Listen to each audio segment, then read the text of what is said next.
They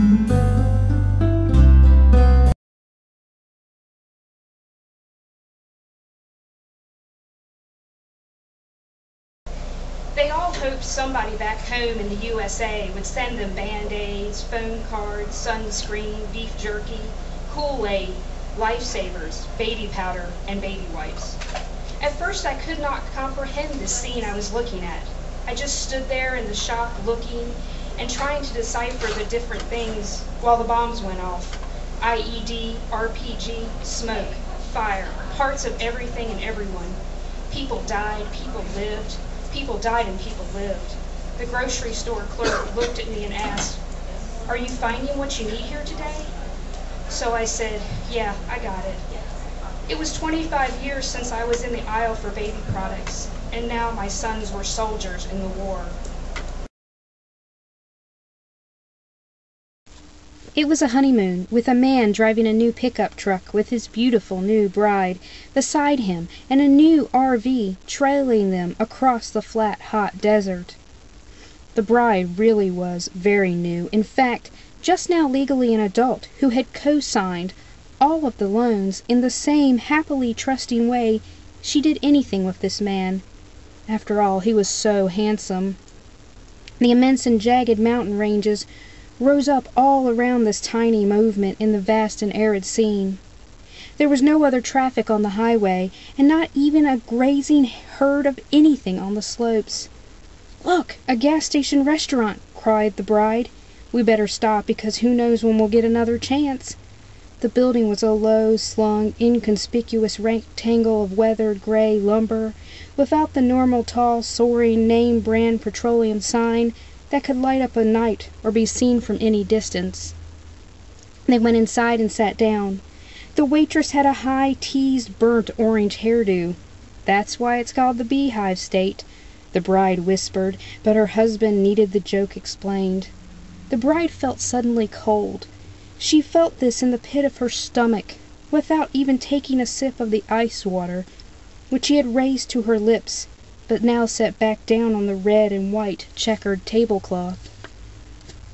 This fact, combined with the matching pattern of the table and curtains, caused her to shake violently.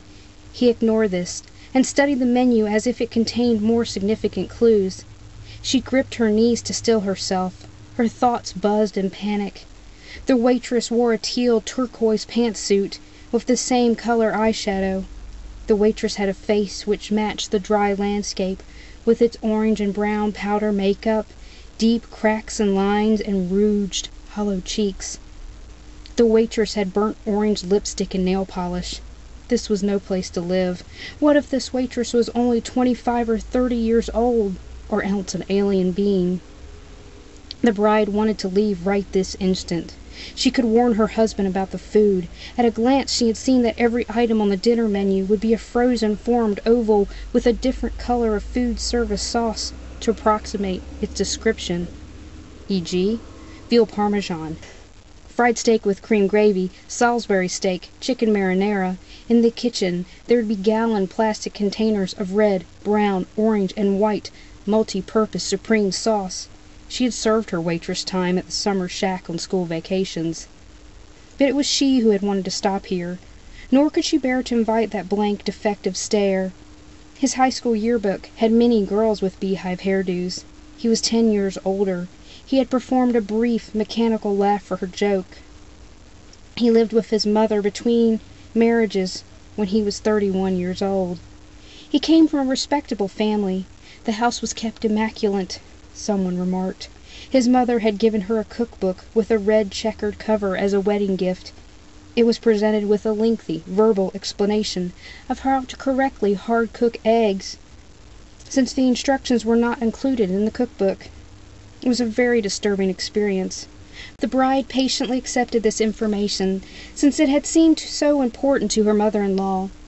Soon she was trapped and frightened by a constant swarm of detailed household hints, even if she answered the phone. The menu was a laminated sheet listing the dinner menu on one side, each served with a choice of potato and soup or salad. He was eating the Salisbury steak, with mashed potatoes and a wedge of iceberg lettuce, with orange dressing. but it could have been anything else on the suddenly doomed planet. He was stating, "I love you. You're so pretty." She wasn't looking at him, though, since he sounded like a robot, and she was looking out the window and thinking about what would never happen. Even if she jumped up right now and ran out into the desert screaming and crying and naked. Outer space had been described to her in grade school as a cold and empty vacuum where humans could not breathe.